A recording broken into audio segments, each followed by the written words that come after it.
Hello students, my name is Abhishek Sudhir and I am an assistant professor at the Jindal Global Law School.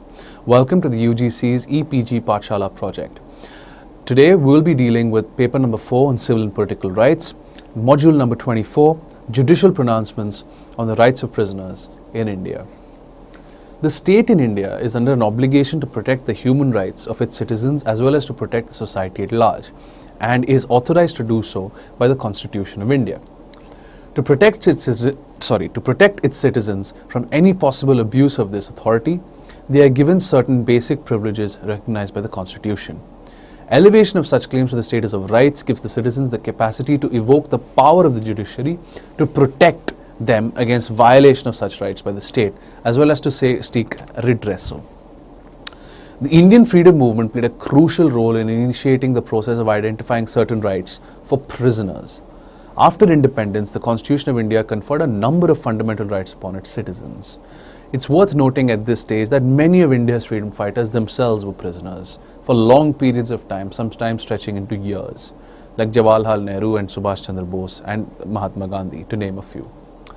Article 21 of the Constitution guarantees the right of personal liberty and thereby prohibits any inhuman, cruel or degrading treatment to any person, whether he is a national or a foreigner, or for that matter, whether he is a prisoner or not a prisoner. Right? This was the landmark holding in the case of Maneka Gandhi, which we will shortly come to in this module. In this module, we will also look at the judicial pronouncements on the rights of prisoners and take in landmark cases like Sunil Batra, Francis Corelli, basically. Alright, so what are the learning outcomes of this module? After studying this module, the student will understand how the Indian judiciary has shaped the law dealing with rights of prisoners. Right? The student will have an appreciation for the efforts of the judiciary, which has zealously guarded the rights of prisoners over the decades. So what is the legal framework in India on prisoners' rights? We've covered a lot of this in module 23, so please go have a look at that if you've not yet done so. Here in module 24, we deal with the judicial interpretation of the laws, basically. The main act as far as prisoners' rights are concerned, which we've already dealt with in a previous module, is the Prison Act of 1894. Any excess committed by a prison authority on a prisoner, right, not only attracts the attention of the legislature but also the judiciary. The Indian judiciary, and obviously the Supreme Court in particular in the recent past, has been very vigilant against violations of human rights of the prisoners. Of human rights of prisoners, basically. A series of news items appeared in the Indian Express in the 1970s about the continued incarceration of under trials in Bihar. Some of them were never produced before the court. Some others had spent more time in jails as under trials, and the maximum penalty that could be imposed upon them if they're convicted of the offense they were charged with.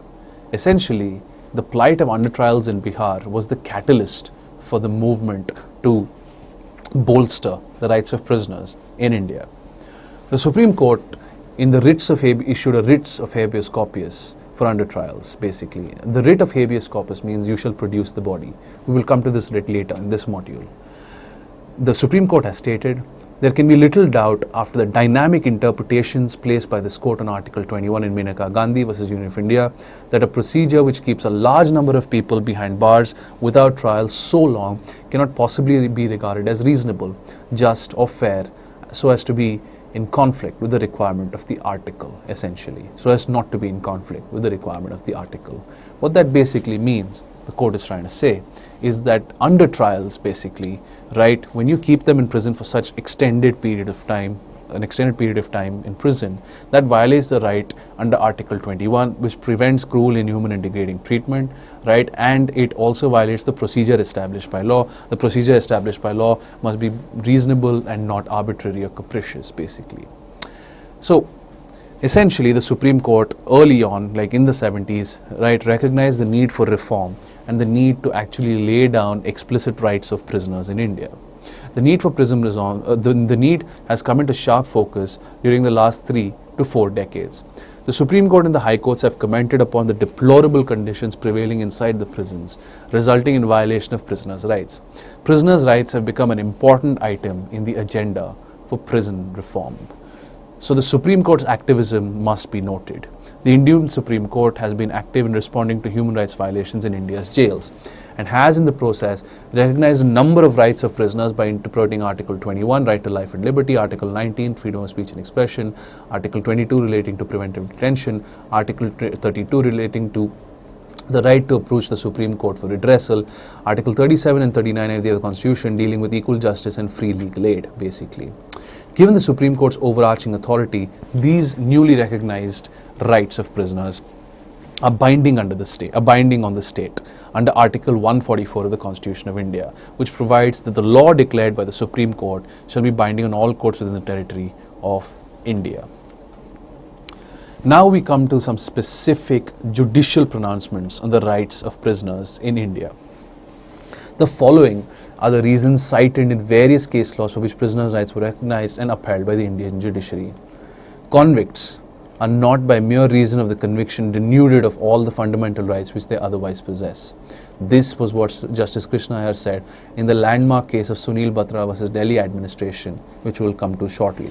So essentially, Justice Krishna Iyer is trying to say, just because somebody is convicted, just because someone has committed an offense, is now serving a sentence of imprisonment, doesn't mean that they are no longer human beings, doesn't mean that they no longer have basic rights that are guaranteed to their fellow citizens, their fellow brethren, under the Constitution of India. Also, like you and me, prisoners are also human beings. Hence, all such rights, except those that are taken away in the legitimate process of incarceration, shall remain with the prisoner.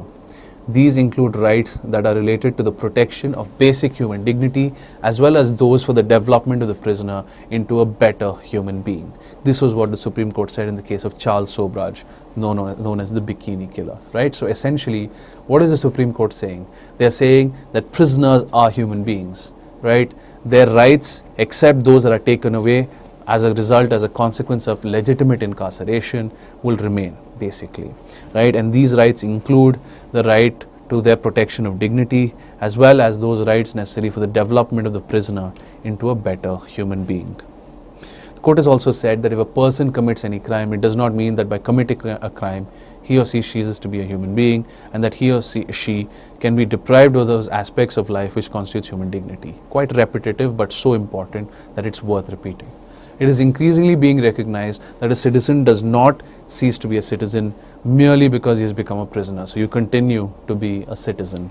The convicted persons go to prison as punishment and not, right, essentially, go to prisons as punishment and not for punishment. Right, very subtle distinction there.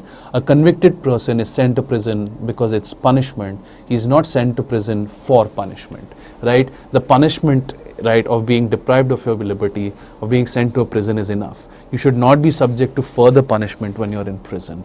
That adds on to your sentence, basically.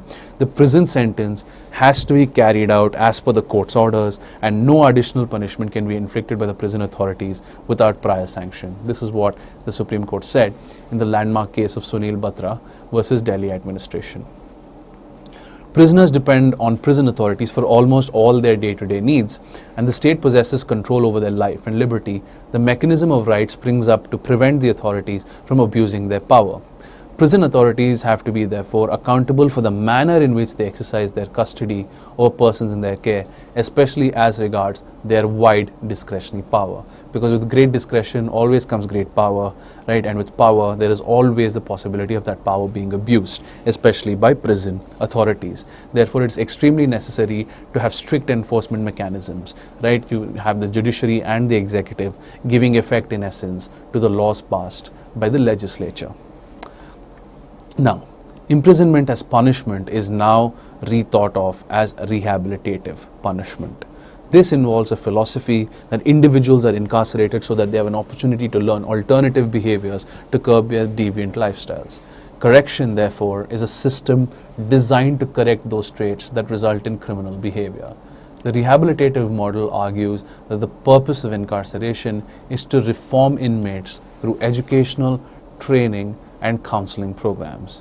This development and growth requires certain human rights without which, no reformation, takes place. Disturbing conditions of the prison and violation of the basic human rights such as custodial deaths, physical violence, torture, police excess, degrading treatment, custodial rape, poor quality of food, lack of water supply, poor health system support, not producing the prisoners in court, unjustified prolonged incarceration, forced labor, and other problems observed by the apex court have led to judicial activism, essentially. Right, so what are some of these disturbing conditions? Right, physical violence and torture, custodial deaths, excesses on behalf of the police, right, degrading treatment, essentially, solitary confinement, although which is permitted under the Prisons Act, right, misuse of solitary confinement, forced labor, essentially, right, lack of space to sleep in the cells. We'll come to all of this in further detail shortly, right. All of this has led to the Supreme Court to essentially step in. Overcrowded prisons, prolonged detention of under trial prisoners, unsatisfactory living conditions, and allegations of indifferent and even inhuman behavior by prison staff has repeatedly attracted the attention of critics over the years. Unfortunately, little has changed. This was exactly what the Justice Mullah Committee had to say. There have been no worthwhile reforms, said the committee, affecting the basic issues that are relevant to prison administration in India. This report was passed in 1983, and quite sadly, in the 30 years since, not much has changed. Rights of the prisoners have been expressed under the Indian Constitution as well as Indian laws governing prison. The Supreme Court and High Court rulings have, however, played a very crucial role in enumerating the rights of prisoners. So now we come to the landmark case of Sunil Batra. Sunil Batra is the case that essentially invented the PIL remedy, the public interest litigation remedy, where the Supreme Court stated that a member of society or a class of members of society who are oppressed, economically disadvantaged and cannot approach the Supreme Court, a petition may be filed on behalf of them by an individual. Now, what happened in Sunil Batra? The judgment there was written by the great jurist Justice V.R. Krishna Iyer, who enumerated basic human rights of the prisoners. Mr. Sunil Batra had written a letter from Tihar jail in Delhi to the Supreme Court providing information about the torture and inhuman conditions of the prison, basically. This case has become a landmark case in prison reforms. This case recognized the various rights of prisoners in the most comprehensive manner possible. The judgment held that, and I quote, "No prisoner can be personally subjected to deprivation not necessitated by the fact of incarceration and the sentence of the court.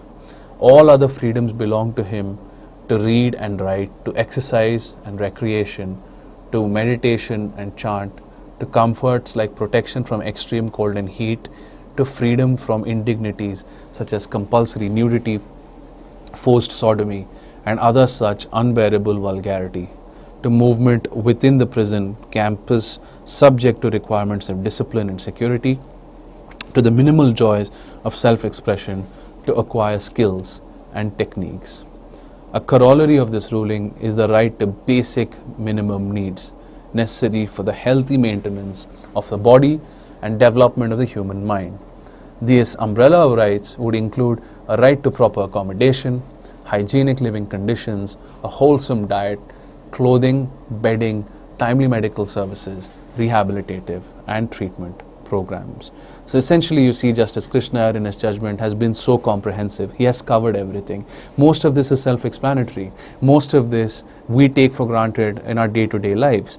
Many of you might ask, well, why should prisoners be given rights? Haven't prisoners forfeited their rights? Haven't prisoners, by committing an offense, forfeited their rights? If a prisoner is in prison for murder or for rape or for molestation or for arson or for assault or voluntarily causing hurt by dangerous weapons or means, a brutal crime, right? Why should this person essentially be given rights? Shouldn't this person have forfeited his rights, is the question you're probably asking.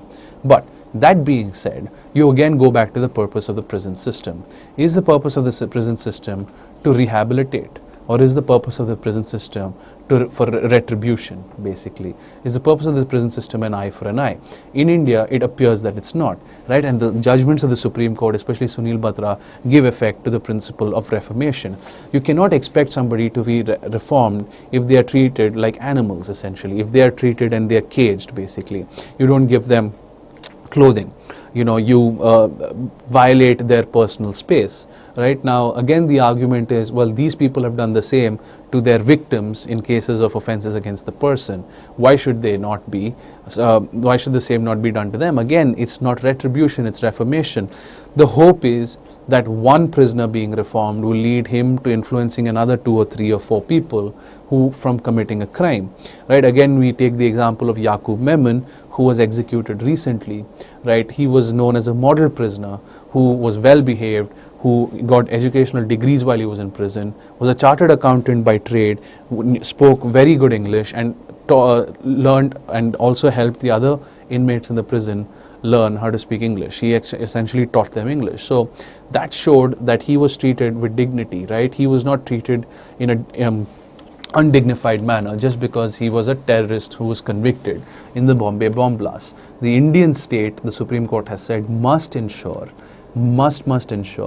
basic minimum needs for all the prisoners, right? And once these basic minimum needs are ensured, then the process of reformation can truly begin. If these prisoners don't have a quality or access to a quality standard of life, essentially, right, even a bare minimum standard of life, then the process of reformation, right, the purpose of the prison system, which is reformation, will be completely and utterly frustrated.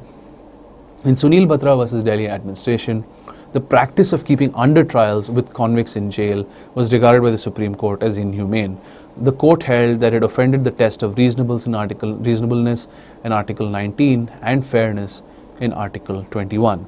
In the Charles Sobraj case, which concerned the punishment of solitary confinement, the Supreme Court regarded it as violative of Article 21 of the Constitution, stating that the liberty to move, mix, mingle, talk, share company with co-prisoners, if substantially curtailed by keeping a prisoner in solitary confinement, would be violative of Article 21 unless the curtailment has the backing of law. Again, the backing of law being the solitary confinement provisions in the Prisons Act, basically, right? So, Sunil Batra did many things, basically, right? They said that you cannot keep under trials with convicted prisoners. See, again, here is the problem. The under trials are presumed innocent, essentially. And when you keep them with convicted, hardened prisoners or criminals, essentially the problem is you make their standard of living very difficult. You make life for them unbearable. And who knows, perhaps if they're completely, even if they're guilty, they should not be presumed to be guilty and they should not be housed with convicted prisoners. Solitary confinement is an issue that has dogged the Indian prison system because it's an effective means of enforcing discipline, but at the same stage it has a very detrimental impact on the mental health of the prisoner. So in Sunil Batra, the Supreme Court has said that the curtailment of the freedom of the prisoner through solitary confinement is violative of Article 21 unless it has the backing of law, basically. The court also in Sunil Batra's case held that essentially the bar fet make a serious inroad on the limited personal liberty which a prison is left with, and therefore before such erosion can be justified, it must have the authority of law, essentially, right? So Sunil Batra even dealt with the aesthetic feel of a prison, how it should look, and said any fetters, etc. should have the backing of law, should be proportional and reasonable. In Sunil Batra, in furtherance of prison reforms, the judges set out guidelines to be prescribed and followed. These guidelines are worth considering in full. The state shall take early steps to prepare in Hindi a prisoner's handbook and circulate copies to bring legal awareness home to the inmates. Periodical jail bulletins stating how improvements and habilitative programs are brought into the prison may create a fellowship which will ease tensions. Prisoners' wallpaper, which will freely ventilate grievances, will also reduce stress. So essentially, they spoke of a wall of democracy, as you have in Delhi University, basically. All of these were to implement the provisions of the Prisons Act. The state should also take steps to keep up to the standard minimum rules for treatment of prisoners recommended by the United Nations, which we've covered in Module 22, especially those relating to work and wages, treatment with dignity, community contact, and correctional strategies. The Prisons Act needs rehabilitation and the prison manual total overhaul. Even the model manual being out of focus with the healing goals of a reformative system. A correctional orientation course is necessary for prison staff to inculcate constitutional values and teach them therapeutic approaches and to help them master the art of tension-free management. So now let's come to the very important topic of legal aid to prisoners. Prisoners' rights shall be protected by the court by its writ jurisdiction plus contempt power. What does that mean? The court has a writ jurisdiction. There are various writs like habeas corpus, mandamus, certiorari, quo warranto. Right? The writ we really will be dealing with here is the writ of habeas corpus. Habeas corpus means produce the body, and legally, and the rights of prisoners shall also be enforced through contempt power. So when the court lays down certain orders, certain rules, certain guidelines, if they are violated by the prison authorities, they will be in contempt of court and therefore will be punished under the Contempt of Courts Act, basically. To make this writ jurisdiction visible, free legal services to the prisoners shall be promoted by professional organizations recognized by the court, such as the Free Legal Aid Supreme Court Society. The district bar shall, the court recommended, Supreme Court has recommended, keep a cell for prisoner relief even. So there is a cell for prisoner relief. So essentially there is a writ jurisdiction and there is a contempt power that the court holds. For this to be effectively enforced, free legal aid is the need of the hour. And this free legal aid, the responsibility lies essentially on the Legal Services Authority Act right now, basically. And the district bar also should keep a cell for prisoner relief. So now we come to the writ of habeas corpus. The Supreme Court has given a new dimension to the writ of habeas corpus through its judgment in Sunil Batra. Essentially what it said, right, while the decision of the Constitutional Bench in Sunil Batra crystallized the legally enforceable rights of a prisoner, the later decision in the second in Sunil Batra, continue करूँ? आप edit कर लोगे ना? The Supreme Court has given a new dimension to the writ of habeas corpus, basically through its judgment in the Sunil Batra case. The habeas corpus writ was traditionally used for securing the release of a prisoner detained illegally. Habeas corpus, as I've told you, means you shall produce the body, which means you will produce the prisoner, basically. It is a favored remedy because of its simplicity, non-technicality, and the priority which is given to its hearing by courts. The writ of habeas corpus must be prioritized by the courts because it is the personal freedom, the personal liberty of an individual which is at stake. The second case of Sunil Batra 2 versus Delhi administration, right, lays down the important principle of law that a writ of habeas corpus is available not only to secure the release of a prisoner illegally detained, but also to regulate the conditions and manner of detention of a person whose detention is lawful. Thus, a speedy and simple remedy is available to prisoners to seek redressal of their grievances about the manner of their detention. Prisoners now have an important forum for the enforcement of their rights. That's the Supreme Court. As all the grievances could formally be aired only through the prison hierarchy, very few prisoners voiced any complaints for fear of retaliation from the prison authorities. The very existence of the remedy of a writ of habeas corpus would be a deterrent to jail authorities and could prevent arbitrary and capricious action. Now we come to the landmark case of Francis Corley. In Francis Corley, right, essentially, the Supreme Court explained the ingredients of personal liberty under Article 21.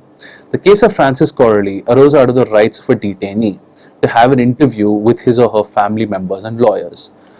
The meeting of family members under the statute was restricted to once a month, and the lawyer could be met only in the presence of an officer of the Customs Department, essentially, right? So essentially, if you were convicted under this act, right, you could only meet with your lawyer in the presence of a customs officer, and you could only meet with your family once a month. So, in Francis Corley, the Supreme Court ruled that the right to life and liberty included the right to live with human dignity, and therefore a detainee would be entitled to have interviews with family members, friends, and lawyers without these severe restrictions. So now we come to the right to compensation for violation of rights. This is a landmark remedy devised by the Supreme Court, whereby the Supreme Court can monetarily punish the state for essentially violating the rights of prisoners.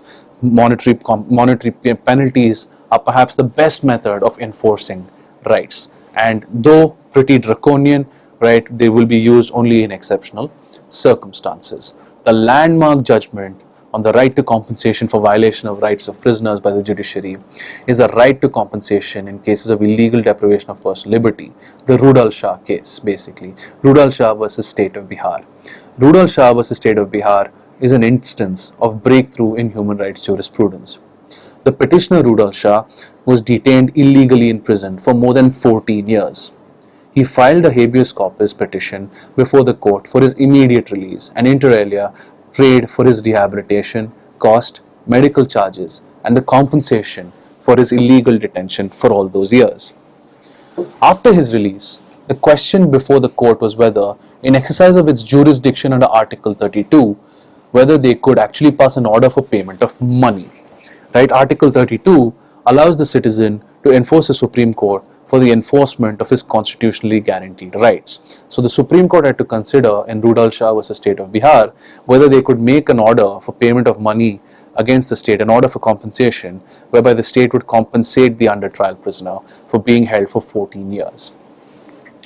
Was such an order in the nature of compensation consequential upon the deprivation of fundamental right was the question the court had to consider. They had to consider whether there was a nexus between the violation of the right and the power to award compensation. There is no express provision in the Constitution of India for grant of compensation for violation of fundamental right to life and liberty. However, that did not stop the Supreme Court in Rudal Shah. The judiciary evolved a right to compensation in cases of illegal deprivation. The court granted monetary compensation of Rs 35,000 against the Bihar government for keeping Rudal Shah in illegal detention for 14 years even after his acquittal. This highlights the sad state of affairs in the state of Bihar, whereby an individual, even after being acquitted, not even an under trial, but even after being acquitted, was held for 14 years and held illegally. This is the sad part about the Constitution of India.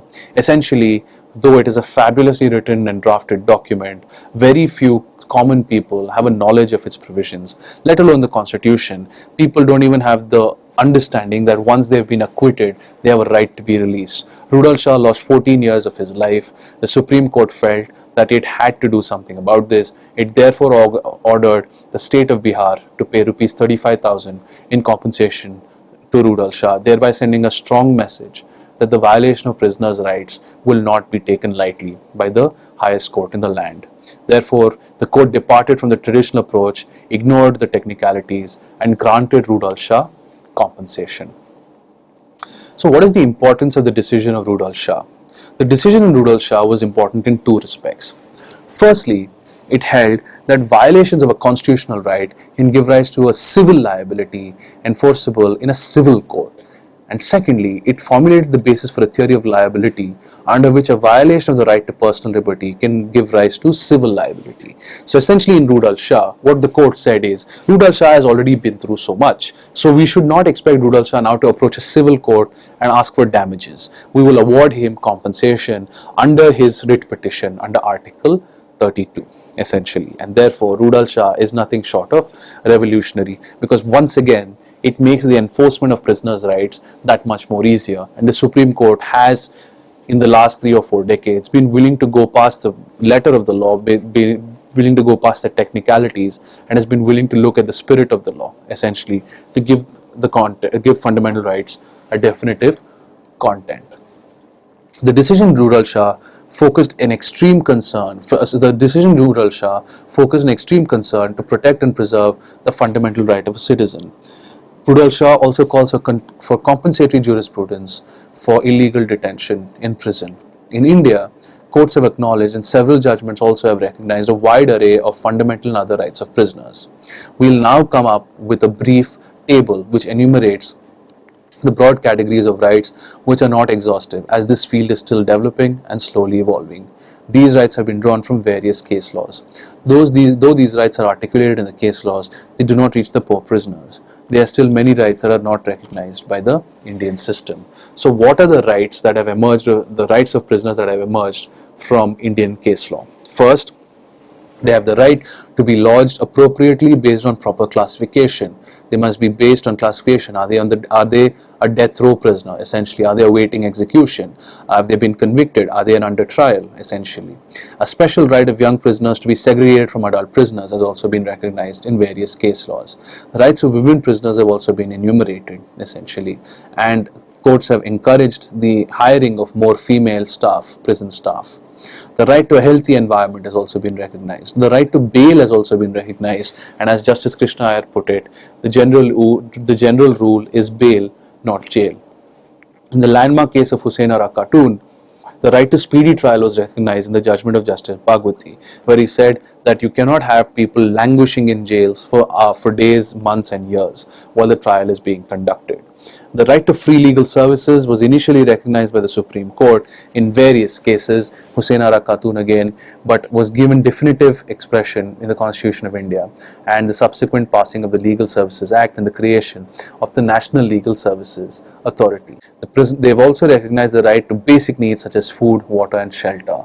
The right to have an interview with a lawyer has also been recognized and has been given effect to in the Code of Criminal Procedure 1973. The right to against being detained for more than the period of sentence imposed by the court has also been given effect to in the CRPC. The right to protect against being forced into sexual activities, forced sodomy and things like that have also been given expression. The right against arbitrary use of handcuffs, fetters, chains and irons has also been recognized by the Supreme Court. And of course, the right against torture, cruel and degrading punishment, in addition to the right not to be punished with solitary confinement and the right against arbitrary prison punishment. The right to air grievances and an effective remedy has essentially been given to prisoners through the landmark judgments of the Supreme Court, through the writ of habeas corpus, and of course the right to be compensated for the violation of fundamental rights, which we have just seen in the case of Rudal Shah. Other miscellaneous rights: the right to visits and access by family members to prisoners, the right to write letters to family members, the right to education in prison, the right to emergency and reasonable health care, a right to information about the rules of the prison, and a right in the context of employment of prisoners, a right to employment and prison wages. So here we've seen in this module that the Supreme Court of India has really been the bulwark against excesses by prison authorities. In conclusion, various judgments passed by Indian courts suggest that they are sensitized to the need for doing justice to the prisoners to whom justice has been denied by a heartless society for generations. Although several judgments have recognized the rights of prisoners, these have resulted in few amendments to legislation, and the Prisons Act of 1894, an ancient act, continues to be in force. It's worth quoting Justice Krishna Iyer to conclude this module. And I quote, "While judicial sensitivity and activism is appreciable, it must be borne in mind that the country's criminal justice system still suffers from substantive and procedural deficiencies. Once a citizen is arrested, even if on a relatively minor charge, he or she could be held in custody for years before his case comes up for trial. Those who are affluent are still being able to negotiate their way around the numerous obstacles that lie on the road to justice. For an ordinary citizen, an encounter with the law is very much the stuff of nightmares. There is a long course before the Indian judiciary to be followed in order to achieve the goal of social justice," unquote. From having almost no rights as prisoners to having almost as many rights as any other citizen of the country, we have come a long way, and courts have been the catalyst in this process, which has ensured that prisoners, while serving their sentence, do not lose their dignity as individuals, and no excesses by prison authorities are inflicted upon them.